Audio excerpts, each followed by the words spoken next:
This is Daniel Fernback from Brick, New Jersey, MarineMax, standing here in front of the 230 SLX. Let's go take a look. First thing you're going to notice, it has really nice lines. The entire thing is gel coated. Even this stripe isn't decal or anything. It's actually gel coated in. You're going to see it has a 250 horsepower Mercury MerCruiser with Bravo 3 drive. You're going to notice the C deck. Nice on the feet, doesn't get too hot, and wears really well.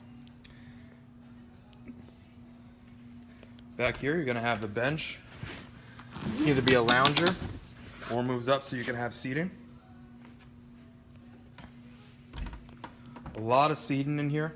Now the SLX line is a premium line for Sea Ray, and you can tell they didn't spare any expense. Just going to flip-flop back and forth.